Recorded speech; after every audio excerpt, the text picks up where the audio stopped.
Hi, this is Kerry Artag with Wicked Stocks, bringing you your daily Tesla report for Tuesday, January 30th, 2024. But before I walk you through the charts, as usual, just want to encourage you to please click like if you haven't already, subscribe to the Wicked Stocks YouTube channel, share the content if you would with friends and colleagues, and check out wickedstocks.com, where we offer a full suite of both daily and weekly analytical videos just like this one. Daily analysis in the SPY and the Triple Q, that is the S&P 500 and NASDAQ 100 ETFs. Weekly analysis in the S&P 500 Index, the NASDAQ 100 Index, the Long Bond ETF, the TLT, as well as 2 individual stock picks a week that you never see on YouTube. That is 8 a month that cater to the 3 to 5 week swing trader out to the 3 to 5 month near-term investor. We're always looking for at least 20% moves on those stock picks, and you can check out all of this for no cost for 5 days.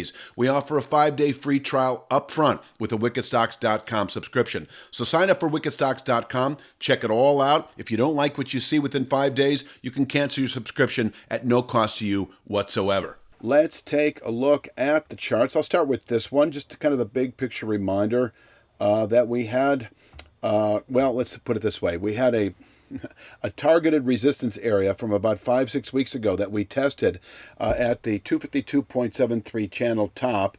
And following that test, we had mentioned how over the following 3 to 5 months or sooner, we could fall all the way back into the low to mid 170s. And it took all of about 4 or 5 weeks to complete. On the way down, we did have a sell signal, as you recall, when we settled below this combination channel bottom 2/3 speed line. That was a few weeks ago. 2 weeks ago, I want to say. It looks to me, I'm kind of counting bars here, maybe a little over 2 weeks ago.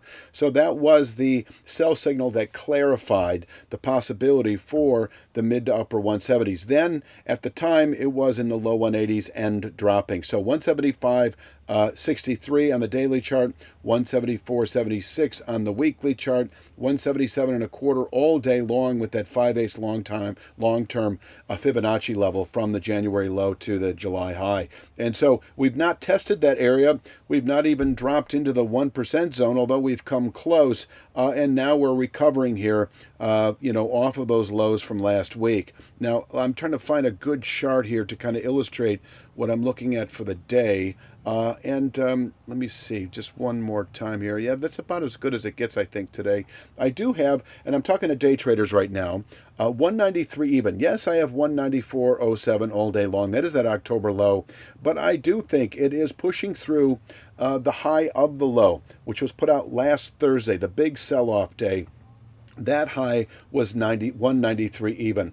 I do think you need to be careful being short above 193.07, because not only do I see 194.07 pretty quickly, but I do think it's likely to be violated. So pushing through 193 even, we can should push into the 197.73 to 198.93 area. This is a combination steeply descending 1/3 speed line and channel top. They're all in the same vicinity.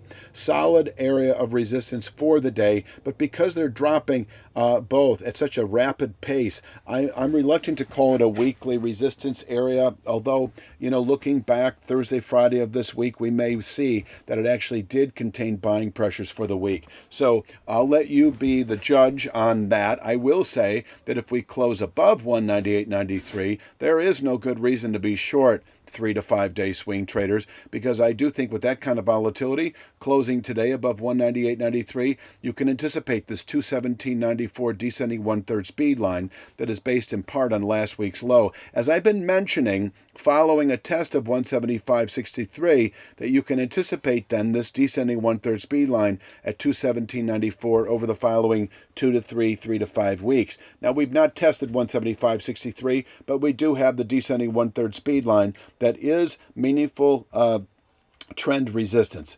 And if we close today above 198.93 with that kind of volatility, I do think within 3 to 5 days. By the end of next week at the latest, 217.94 is likely, where we can top out not only on a weekly basis, but through February. And from here, fall away again back to the 175.63 formation. In terms of whether or not we will test 175.63 this week or over the next 3 to 5 days, I think the answer to that is yes, as long as we're holding below this 197.73 to 198.93 area.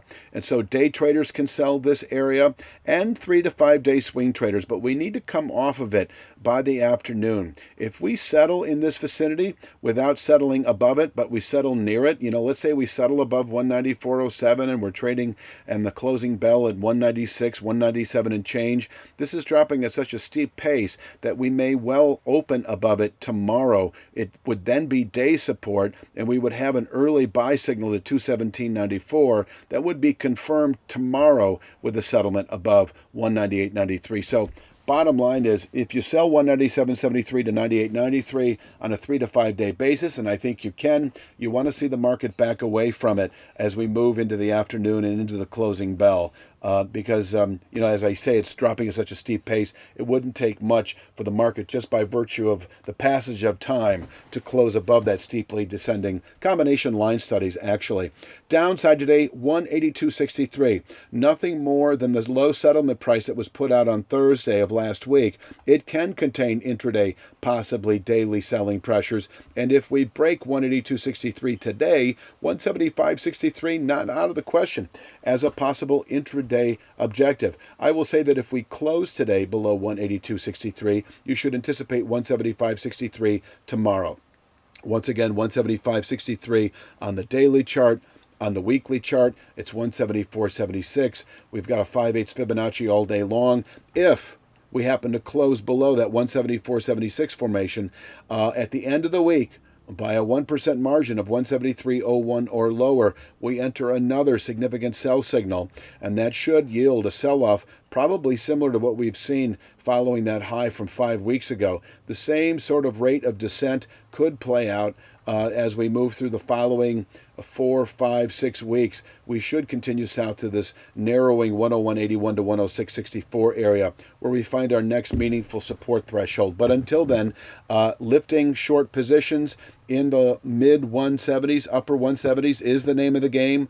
Entering a long position is the name of the game. As far as the big picture, the 2 to 3, 3 to 5 month, you near-term investors, you options traders who trade the 2 to 3, 3 to 5 month objective, because following a settlement or following a testing of this mid to upper 170s, you can anticipate the low 250s and dropping as I think a realistic 2 to 3 month target. As I've been saying, we could trade in the confines of this channel structure for months to come.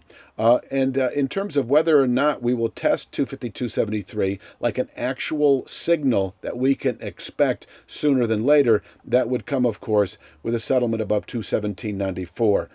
I would expect 217.94 as a 3 to 5 week or sooner objective once we test the mid to upper 170s. And I will expect 217.94 as a 3 to 5 day target if we close today above 198.93. Until then, once again, this is your short sale area in the upper 190s, but we need to back away from it by several points anyway as we move into the closing bell today, because otherwise we're setting up for a buy signal really on Wednesday's open above this area. So just be careful with that. I don't have this exact location for Wednesday, but I'm just looking at it right now, and I'm going to say it's right around 194.07 roughly, on Wednesday. So you might want to just see the market.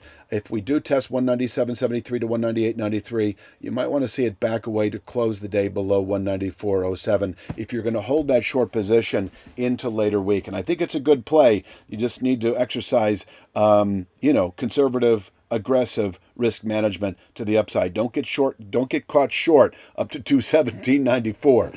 I think that pretty much covers it for the day. I don't think there's really anything else to say other than please click like, share, subscribe to Wicked Stocks, the YouTube channel, and check out wickedstocks.com, where you can get daily Triple Q, daily SPY analysis, 2 stock picks a week, on and on and on, and you can check it all out for free with our 5-day free trial. I'll leave it at that. I'll be back tomorrow, of course, with Wednesday's Tesla. You have a great day.